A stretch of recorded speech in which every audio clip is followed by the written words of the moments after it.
بسم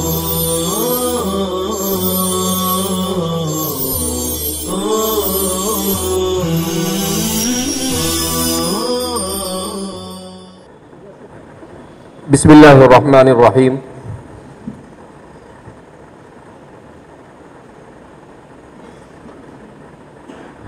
میں نے ارادہ کیا تھا کہ اپنی بات ختم کر کر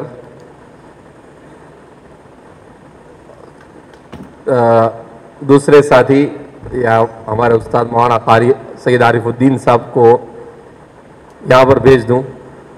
تو کچھ ساتھیوں کا تقاضا یہ ہوا کہ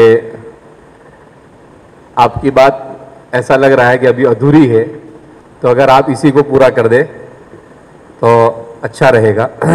بہرحال جیسا کہ میں نے کہا کہ علم نفسیات سے واقفیت بہرحال ہم خاص طور پر اساتذہ اور علماء کے لیے بہت ضروری ہے. اتفاق سے اس پر میں کوئی ایسا مواد ڈھونڈ رہا تھا جو ہمارے اساتذہ کے لیے مفید ہو، تو ایک کتاب میری نظر سے گزری، تعلیم نفسیات،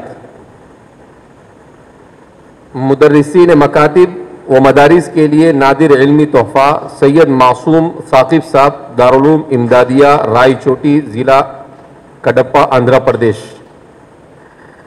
تو ان کی کتاب جب میں نے اس کا مطالعہ کیا، سے پہلے سال ڈیڑھ سال پہلے واٹس ایپ پر کسی نے بھیجی تھی، اس کے بعد 2 دن سے میں اسے ڈھونڈ رہا تھا لیکن وہ مجھے ملی نہیں.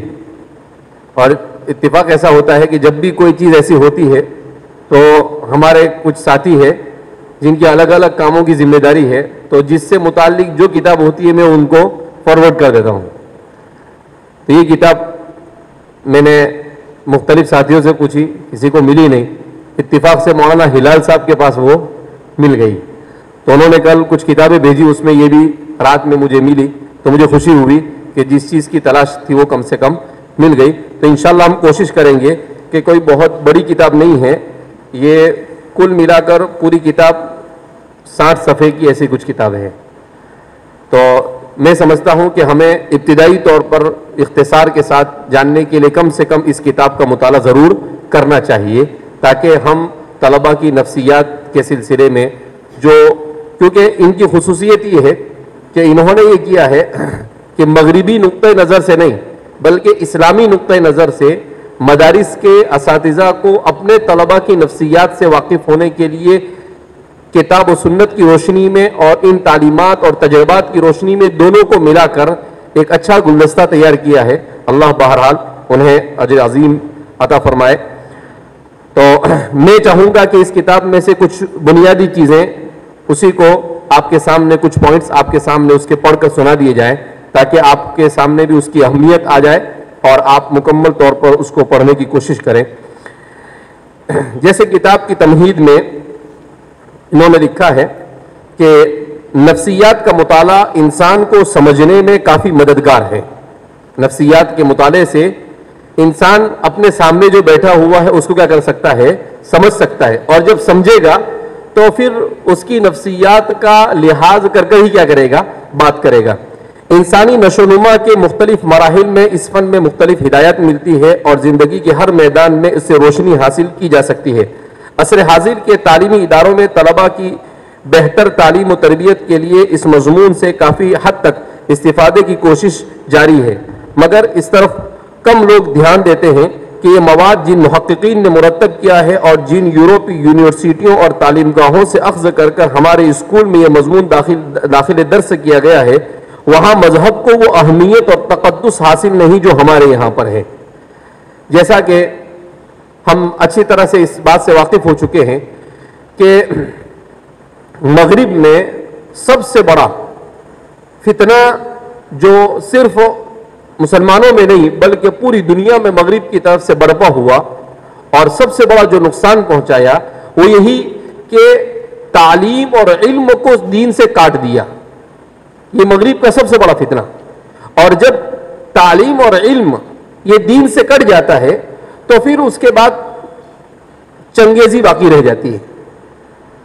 علامہ اقبال کا کوئی شعر ہے جس میں علامہ اقبال نے اسی کو کہا ہے کہ جب ہنر کو اور علم کو دین سے کاٹ دیا جاوے تو اس میں کوئی روح باقی نہیں رہتی، اس میں جان باقی رہتی نہیں. اسی لیے آپ دیکھیں گے کہ جو یورپ جنہوں نے UNO بنایا، یونائٹڈ نیشن آرگنائزیشن، جس کو اقوام متحدہ کہا جاتا ہے، وہ یورپ جو پوری دنیا میں ٹھیکیدار بن کر بیٹھا ہوا ہے حقوق انسانی کا، ہیومن رائٹ کا، اسی یورپ کی تاریخ کو اگر آپ اٹھا کر دیکھیں گے تو انسانی تاریخ میں جتنا ظلم یورپ نے کیا ہے انسانوں پر کسی نے نہیں کیا. ایک 10-12 سال پہلے ایک کتاب میرے نظر سے گزری تھی. کتاب کا نام بھی بڑا اردو زبان میں لکھنے والے نے عجیب لکھا، ہوئے تم دوست جس کے. کتاب کا نام تھا ہوئے تم دوست جس کے. مجھے ان کے مصنف کا نام بھی یاد پڑتا ہے، ڈاکٹر حقی. ڈاکٹر حقی. تو اس کتاب میں انہوں نے یورپ کی تاریخ اور خاص طور پر امریکہ کی تاریخ لکھی. تو اس کتاب میں مجھے ان کا پوری کتاب تاریخی معلومات کے اعتبار سے بہت مستند کتاب ہے، یعنی ہر چیز کو حوالے کے ساتھ اور ریفرنس کے ساتھ اور بڑے محقق انداز میں انہوں نے لکھا ہے. اس میں انہوں نے ایک بات بڑی اچھی لکھی. انہوں نے لکھا ہے کہ کوئی بھی ملک دنیا کا، اس کے بنانے والے کی جو نیت ہوتی ہے اور اس کے بنانے والے نے جس مقصد سے اس ملک کو قائم کیا ہوتا ہے، اس فکر سے وہ ملک کبھی جدا نہیں ہو سکتا. اس فکر سے وہ ملک کبھی جدا نہیں ہو سکتا. اور پھر اس کے بعد انہوں نے 2 مثالیں پیش کی. ایک مثال انہوں نے پیش کی امریکہ کی اور ایک مثال پیش کی ہمارے پڑوسی ملک کی. تو انہوں نے اس مثال میں یہ کہا کہ دیکھو امریکہ جو ہے یہ بنا ہے، کیسے بنا ہے؟ ظلم اور بربریت کے ساتھ وجود میں آیا. اس کی اساس اور اس کی بنیاد اور اس کی اساس ڈالنے والوں کی نیت اور ارادے میں ظلم اور بربریت ہے، تو اس کی پوری تاریخ ظلم اور بربریت سے بھری ہوئی ہے. اس کے بعد اس میں انہوں نے لکھا ہے کہ جہاں پر امریکہ وجود میں آیا، بہت دلچسپ بات ہے، جہاں پر امریکہ وجود میں آیا یہ وہ جگہ ہے کہ جہاں پر اندلس جو مسلمانوں کا دارالحکمہ رہا، مسلمانوں کا دارالعلم والمعرفہ رہا، مسلمانوں کا دارالخلافہ رہا، خلافت بنو امیہ کی نشأت ثانیہ وہاں پر ہوئی. تو اس اندلس میں جب 15ویں صدی عیسوی میں مسلمان عروج و زوال ہوئے اور ملکہ ازابیلا اور اس کا شوہر فرنانڈو، یہ دونوں جب وہاں پر پہنچے تو اندلس میں انہوں نے بڑے ظلم کیے. سب سے پہلی بات تو یہ کی انہوں نے کہ غداری کی مسلمانوں کے ساتھ. مسلمانوں کے ساتھ ان کا معاہدہ یہ ہوا کہ بھئی ہم آپ کو جان بخشیں گے، آپ کے ساتھ یہ نہیں کریں گے، وہ نہیں کریں گے، مگر انہوں نے اس کا کوئی پاس و لحاظ رکھا نہیں.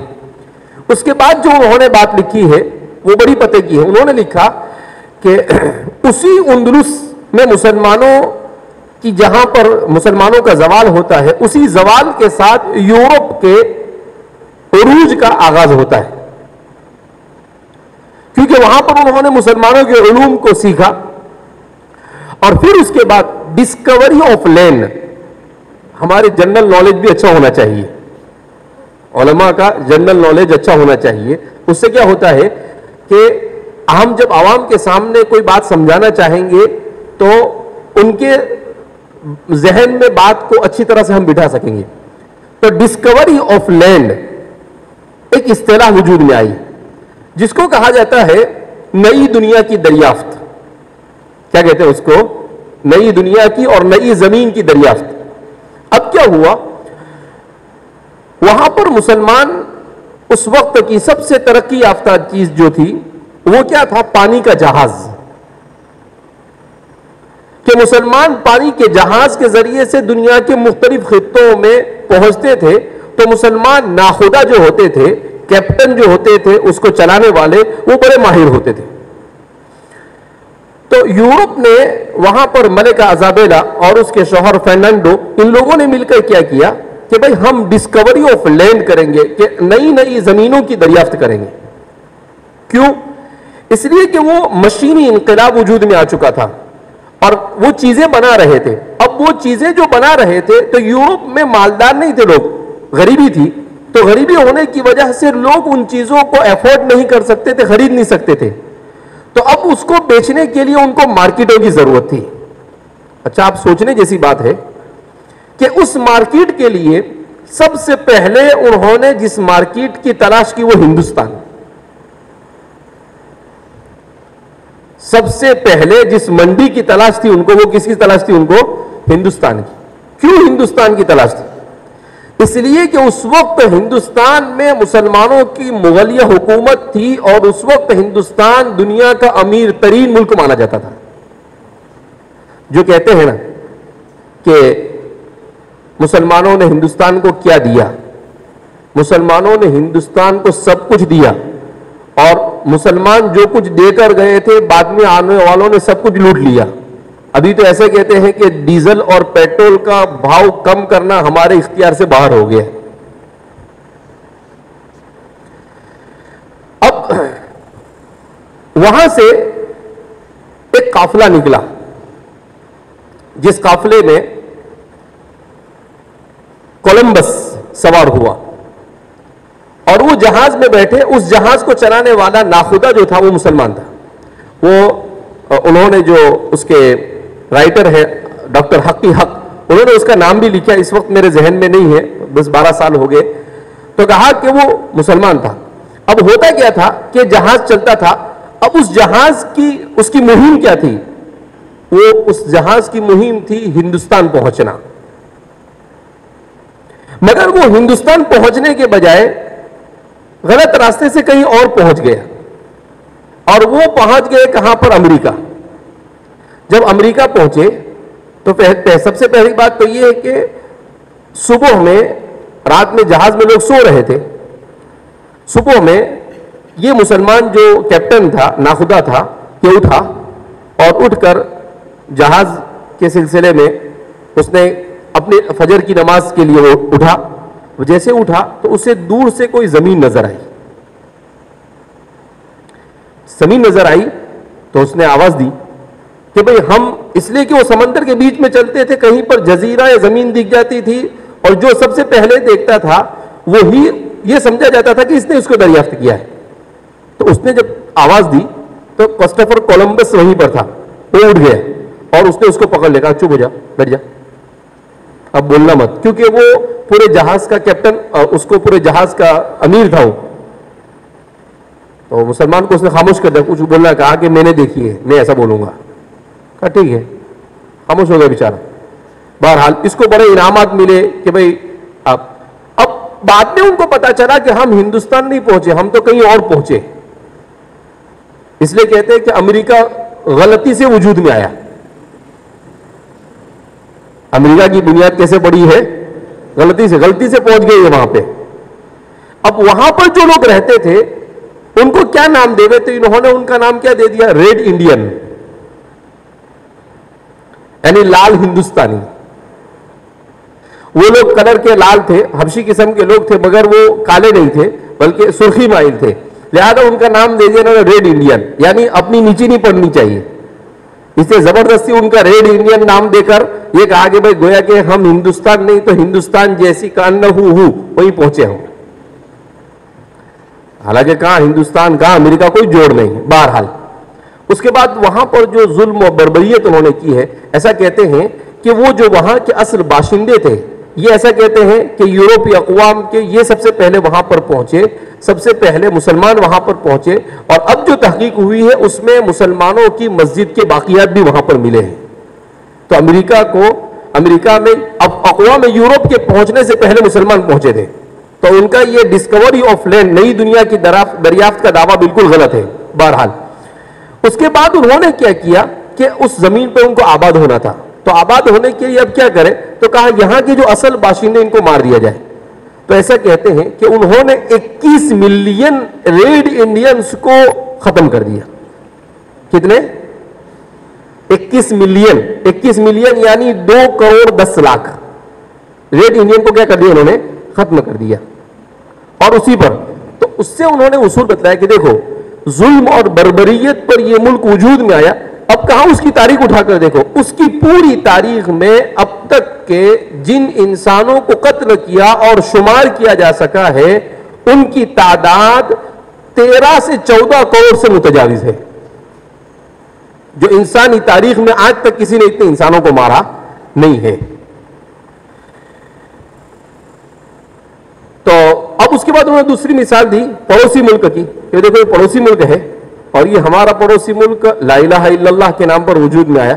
تو یہاں پر 70 سال سے کوشش کی جا رہی ہے کہ اس کا ناطہ اسلام سے کاٹ دیا جائے، مگر کامیابی ملی نہیں. اگرچہ وہاں پر اسلام بھی مکمل طور پر نافذ نہیں ہو سکا مگر ختم بھی کیا جا سکا، اور ختم کیا جا سکتا بھی نہیں. کیوں؟ اس لیے کہ اس کی اساس کے اندر میں لا الہ الا اللہ ہے، وہ ان کا اپنا نقطہ نظر ہے. بہرحال تو یہاں پر یہ بتانا مقصود تھا کہ اب یہ جو نصاب ان لوگوں نے تیار کروایا ہے، اس نصاب کی بنیاد اور اساس کیا ہے؟ الحاد ہے، لادینیت. اب جب الحاد ہے تو ان کی ہر چیز کے اندر لادینیت آتی ہے. تو اس لیے کہتے ہیں کہ اب ضرورت اس بات کی تھی کہ ایسا علم نفسیات وجود میں آئے جس علم نفسیات کو سامنے رکھ کر مسلمان اپنے کتاب و سنت کی روشنی میں اس کو سمجھ سکے. تو اس لیے آگے انہوں نے لکھا ہے کہ ماہرین نفسیات نے ایمانی اور روحانی تقاضوں کو نظر انداز کر دیا.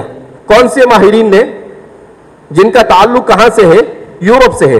انہوں نے اس کو نظر انداز کر دیا اور اس کے جو اصول مرتب کیے اس پر نقد و تبصرہ اور نظر ثانی کی شدید ضرورت ہے، تبھی اس خاطر خواہ فائدہ ہو سکتا ہے. الحمدللہ اب اس موضوع پر کچھ مفید کتابیں شائع ہو رہی ہے. مثلا محمد عثمان نجاتی کے علم النفس فی القرآن، عربی میں کتاب ہے علم النفس فی القرآن، کہ قرآن کریم میں علم النفس کو اپنے کتب خانے میں موجود ہے. اسی طریقے سے علم النفس فی الحدیث، علم النفس حدیث میں کہاں کہاں پر نفسیات کی رعایت کی گئی ہے، کن واقعات کی روشنی میں ان کو بیان کیا گیا ہے. اور تربیت الاطفال وغیرہ جیسی کتب میں انسان کے بارے میں صحیح اسلامی تصور پیش کرنے کی کوشش کی گئی ہے اور ان تصورات کا جائزہ بھی لیا گیا ہے جو اسلامی تصورات سے ہم آہنگ نہیں ہے.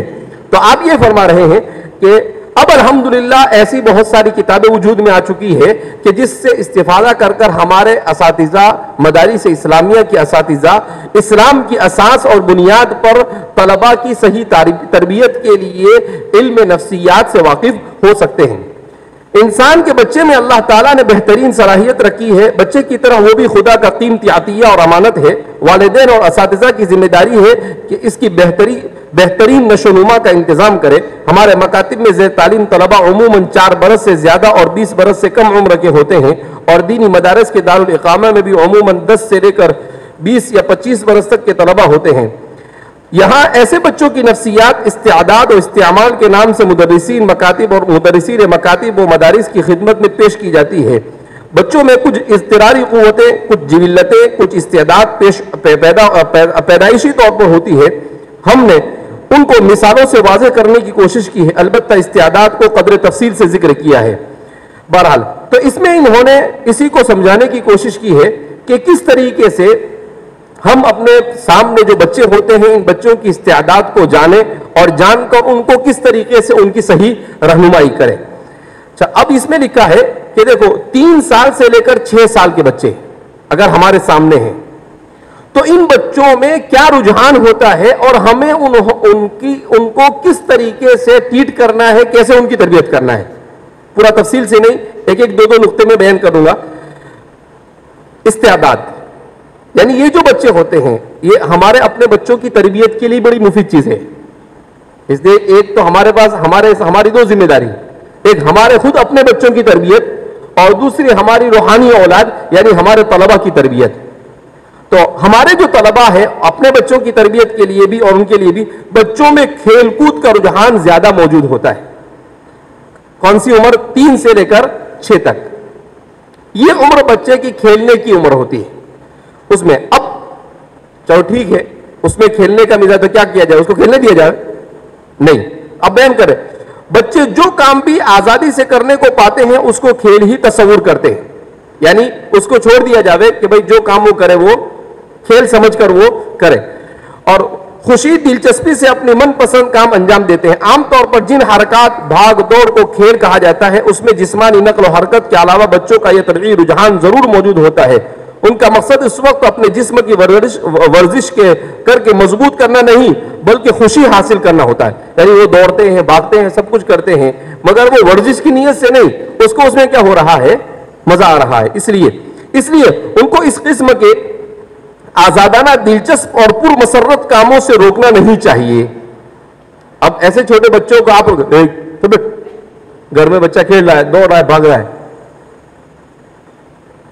وہاں سے دماغ کھپا کھپا گیا, بیٹمنٹن تو ابھی 2 ماروں گا کھینچ کے تجھے. ارے بھائی ٹھیک ہے آپ مدرسے میں سے جا کے آئے, تو یہ بیچارے معصوم نے کیا کیا ہے, اس کے ساتھ ناانصافی, اس کے ساتھ ظلم ہے یہ کہ آپ اس کے اوپر اپنا غصہ کیا کر رہے ہیں. تو اب آپ کا دماغ خراب ہوا, ادھر کسی نے سبق اچھا نہیں سنایا, دور اچھا نہیں سنایا, اور آپ اس کا غصہ کہاں نکال رہے ہیں, گھر پہ گئے اور گھر میں داخل ہوئے, وہ بچہ ستا تھا, کھینچ کے کیا کر دیا, اس کو ایک آپ نے رسید کر دیا. اس نے چاکلیٹ مانگا, آپ نے کھینچ کے اس کو رکھ کر نہیں. نبی کریم صلی اللہ علیہ وسلم بچوں سے بہت پیار اور محبت کرتے تھے. ایک صحابی فرماتے ہیں کہ میں نبی کریم صلی اللہ علیہ وسلم کی خدمت میں تھا, حسن حسین آپ کے ساتھ تھے, آپ کبھی حسن کو بوسہ دیتے اور کبھی حسین کو. تو وہ صحابی کہنے لگے, میں نے کہا اللہ کے رسول صلی اللہ علیہ وسلم میرے تو 11 بچے ہیں, میں نے تو آج تک کبھی کسی کو بوسہ ہی نہیں دیا. زمانے جاہلیت تھا نا. تو آپ صلی اللہ علیہ وسلم نے ان سے کہا تمہارے اندر انسانیت نہیں ہے, کیا بات ہوئی ہے, بچوں سے پیار کرنا بچوں کا حق ہے, اس کو آپ پیار دیں گے تو ہی وہ اچھا انسان کیا ہو سکتا ہے, بن سکتا ہے. بچپن سے وہ نفرت دیکھے گا تو اس کے دماغ میں نفرت ہی وجود میں آئے گی. تو آپ دیکھ رہے ہیں ایک بات, اس کو آپ صلی اللہ علیہ وسلم آپ دیکھ رہے ہیں, ابھی فوراً میرے ذہن میں سیرت دوڑنا کیا ہو گئی, شروع ہو گئی. آپ دیکھیں گے نبی کریم صلی اللہ علیہ وسلم کے بارے میں آتا ہے کہ آپ صلی اللہ علیہ وسلم خطبہ دے رہے تھے, فجاء الحسن والحسین, حضرت حسن اور حسین آئے, تو آپ صلی اللہ علیہ وسلم نے خطبہ چھوڑ دیا, منبر سے نیچے اترے, ان دونوں کا ہاتھ میں اٹھایا اور کھڑے ہو کر خطبہ دینے لگے اور کہیں انما اموالکم واولادکم فتنہ. کہا دیکھو اولاد کیسی چیز ہے کہ میں خطبہ چھوڑ کر ان کے پیچھے کیا ہو گیا, چلا گیا. لیکن آپ صلی اللہ علیہ وسلم نے ایسا نہیں کیا کہ حسن حسین کو بغیر ایک نے خطبہ دیتا باقی ایسے نہیں. آپ صلی اللہ علیہ وسلم خطبے کی حالت میں بھی ان کو ہاتھ میں اٹھا کر خطبہ دے رہے ہیں. یعنی آپ صلی اللہ علیہ وسلم نے ہم کو سکھایا کہ بچہ میں ہمارے پیار کا اتنا محتاج ہے کہ ہم چاہے کتنے ہی اہم کام میں ہو, اگر اس بچے کو ہم پیار دے سکتے ہیں تو ہم پیار دیں. اسی طرح سے ایک دوسرا واقعہ ذہن میں ہے, ابھی نبی کریم صلی اللہ علیہ وسلم نماز پڑھ رہے تھے اور حضرت حسن آ کر سجدے میں آپ صلی اللہ علیہ وسلم پر کیا ہو گئے, سوار ہو گئے. تو فرماتے حضور نے اپنا سجدہ کیا کر دیا, لمبا کر دیا. کیوں؟ اس لیے کہ وہ اس کی کھیل کی عمر تھی, وہ کھیل رہے تھے. اگر حضور کھڑے ہو جاتے تو ان کو چوٹ بھی لگ سکتی تھی, ان کو ایسا بھی ہو سکتا تھا کہ میرے خلل میں, میرے کھیلنے میں خلل واقع ہو گیا. تو آپ صلی اللہ علیہ وسلم نے ان کو اسی طرح سے کھیلنے دیا. تو ایسے واقعات سے کیا پتہ چلا کہ آپ صلی اللہ علیہ وسلم نے نفسیات کے آپ سے بڑا ماہر اور کون ہو سکتا ہے. اسی طرح سے ایک واقعہ اور ذہن میں آیا, ابھی نبی کریم صلی اللہ علیہ وسلم جا رہے تھے. حضرت انس بن مالک فرماتے ہیں کہ میرے چھوٹے بھائی تھے اور ان کے پاس ایک چڑیا تھی, وہ مر گئی. تو وہ سر پہ ہاتھ دیکھ کے وہ چڑیا کے پاس کیا ہوئے تھے, بیٹھے ہوئے تھے. تو آپ صلی اللہ علیہ وسلم ان کے پاس چلے گئے اور ان کو کہتے ہیں یا ابا عمیر ما فعل النغیر. دیکھو آپ صلی اللہ علیہ وسلم کیا فرمایا, یا ابا عمیر ما فعل النغیر, اے ابا عمیر تمہارے نغیر کو کیا ہو گیا, کیا تمہاری چڑیا مر گئی. یعنی آپ صلی اللہ علیہ وسلم ان کا دل بہلا رہے تھے, ان کے غم کو ہلکا کر رہے تھے. آپ نے ایسا نہیں سوچا بچہ ہے اس کی کیا تعزیت کرنی, حضور نے ان کی چڑیا مر گئی اس پر بھی تعزیت کی. تو وہ بچے تھے لیکن آپ صلی اللہ علیہ وسلم کو جانتے تھے, تو وہ فوراً کیا ہو گئے, چوکنا ہو گئے. آپ اندازہ لگائیں ہمارے محدثین نے یا ابا عمیر ما فعل النغیر سے فقہا اور محدثین نے 300 مسائل کا استنباط کیا ہے.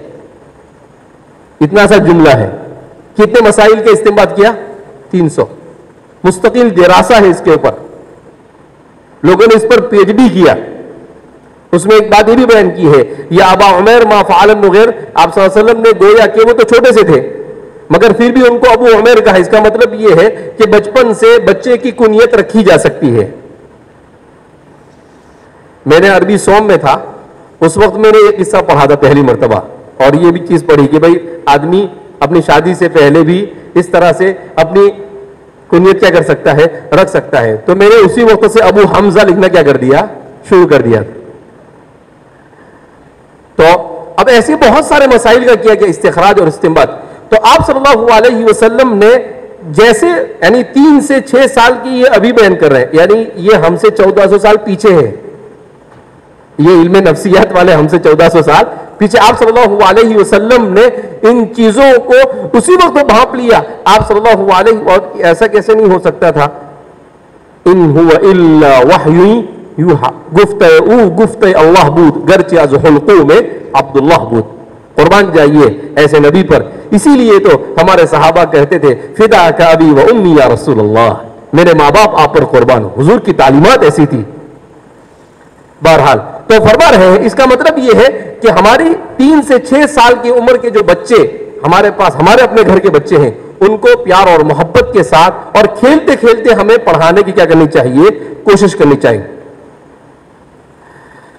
اچھا، اس کے بعد یہ اہم ترین چیز تھی اس عمر کے سلسلے میں.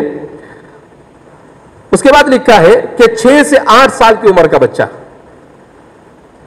اس عمر میں بچہ بہت تیزی سے حرکات کرنا شروع کر دیتا ہے، اور یہ حرکات سبک اور متوازی ہوتی ہے.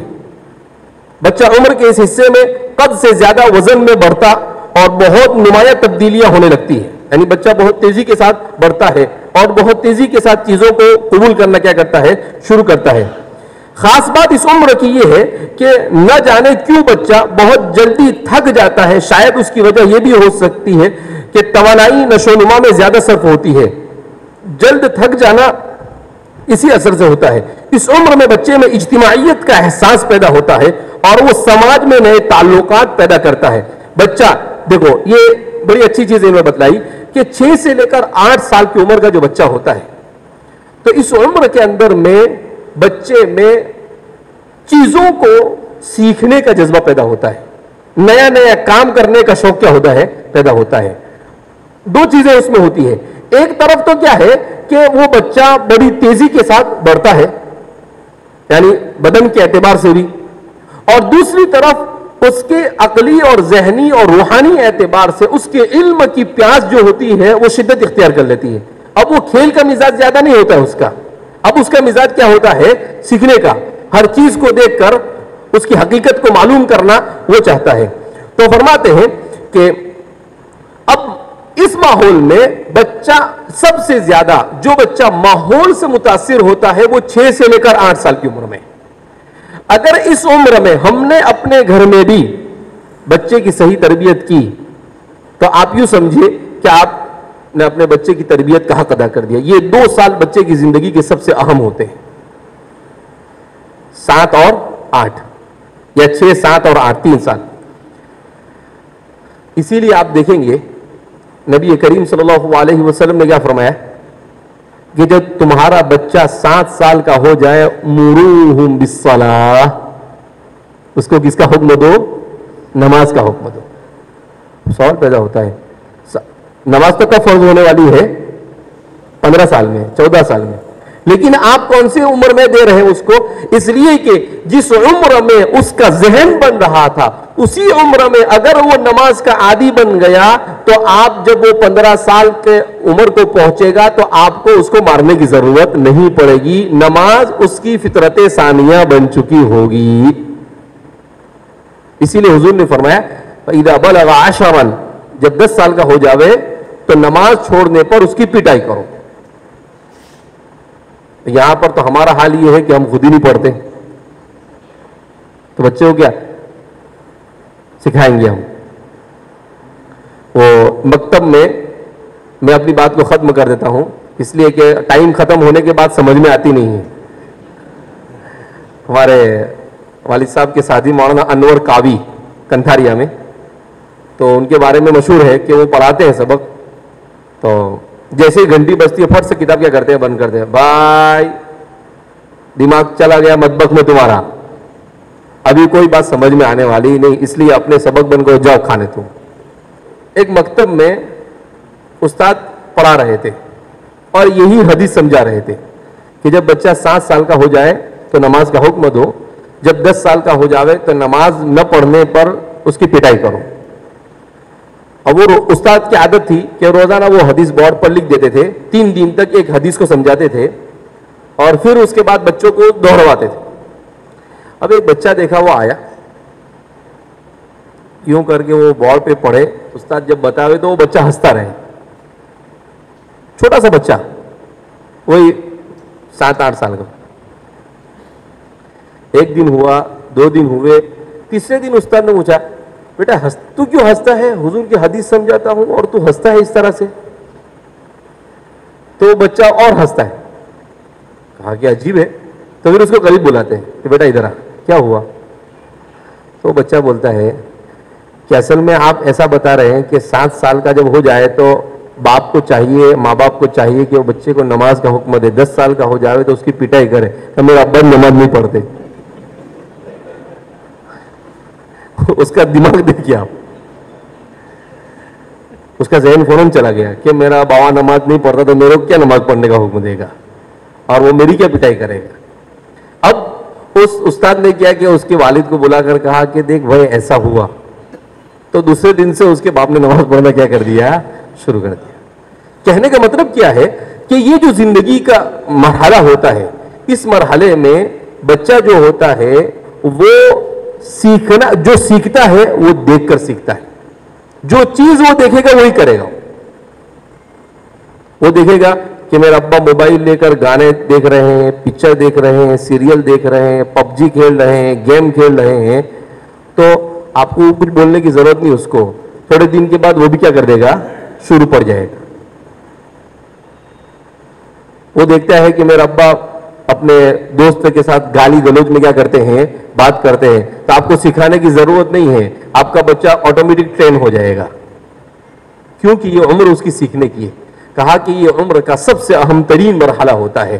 اس مرحلے میں بچے پر سب سے زیادہ, اسی لیے میں انشاءاللہ آپ کو ایک چھوٹی سی ڈاکیومنٹری ہے, ویڈیو ہے, ایک مقطع ہے, ہندی نہیں ہے, میں آج لانے والا تھا, میں بھول گیا. انشاءاللہ دوپہر میں یا کل صبح میں آپ کو بتاؤں گا کہ بچے کا جو دماغ ہے, اس سے پہلے بھی 1-2 مرتبہ بتانے کی کوشش کی لیکن شاید اچھی طریقے سے آپ کو بتا نہیں سکا تھا میں. تو یہاں پر ہمارے تینوں شعبے کے اساتذہ ہے, تو ہمارے اپنے بچوں کی تربیت کے لیے بھی, اگرچہ اس میں اس ویڈیو میں 2-3 چیزیں ایسی ہے کہ جو اس اعتبار سے ہم کو دیکھنا نہیں چاہیے, مگر فَمَنِ اضْطُرَّ فِي مَخْمَصَةٍ غَيْرَ مُتَجَانِفٍ لِإِثْمٍ, اس نیت سے اس کو ہم دیکھ لیں گے.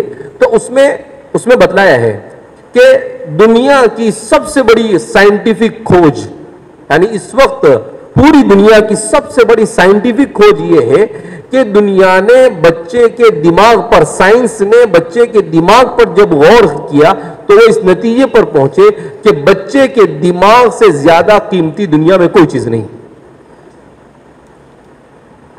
اس میں لکھا ہے کہ بچے کے دماغ کے اندر میں نیورون ہوتے ہیں. کیا ہوتے ہیں؟ نیورون. نیورون کیا ہے؟ ایک قسم کا خلیہ اور کیمیکل ہوتا ہے جو بچے کے دماغ کے اندر میں کیا کرتا ہے, کام کرتا ہے. یہ کیا ہوتا ہے کہ بچے کے دماغ میں اربوں خربوں, بعض نے کہا 10 ارب, بعض نے کہا اس سے زیادہ نیورون ہوتے ہیں جو فری ہوتے ہیں, کھلے ہوتے ہیں. جب بچہ کسی چیز کو سنتا ہے تو وہ نیورون کیا ہوتے ہیں, ملتے ہیں.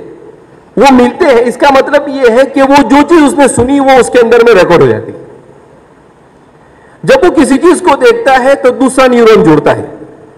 اس طرح سے وہ ایک دوسرے سے جڑتے ہیں. جتنی معلومات دیکھ کر, چھو کر, سن کر اس بچے کے دماغ میں جاتی ہے, اتنا اس کے نیورون کا شیپ بنتا چلا جاتا ہے اور اس کا ذہن بنتا چلا جاتا ہے.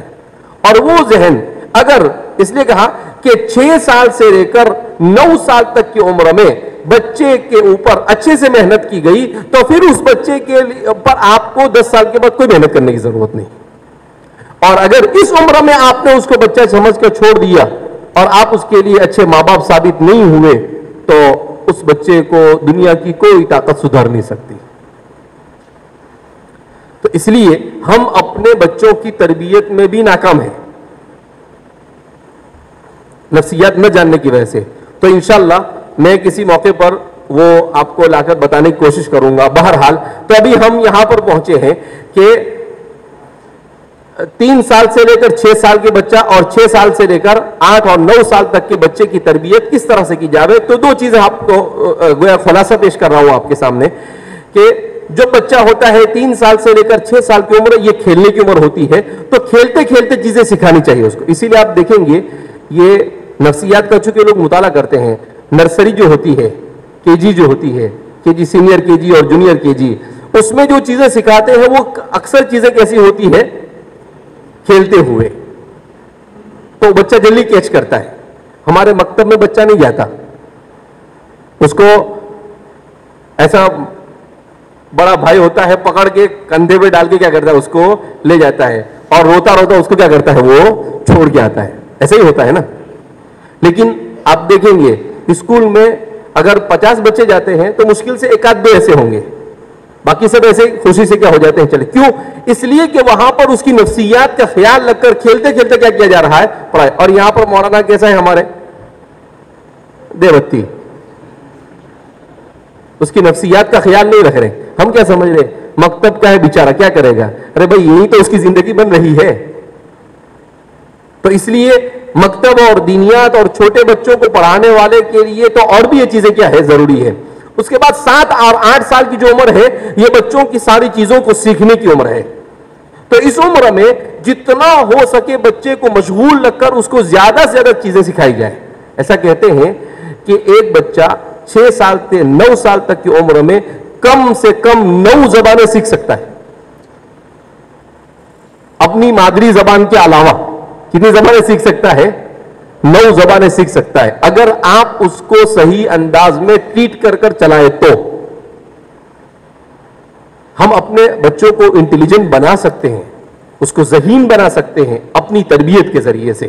اس لیے بہرحال کوشش کرنی چاہیے کہ ہم اپنے بچوں پر بھی خوب توجہ دیں, اور اپنے بچوں کے ساتھ ساتھ ہمارے پاس جو ہماری روحانی اولاد ہے طلبہ کی صورت میں ان پر بھی خوب توجہ دیں. اور نفسیات کے سلسلے میں اور مزید جو آگے کی باتیں ہیں انشاءاللہ کسی موقع پر وہی بتانے کی کوشش کی جائے گی.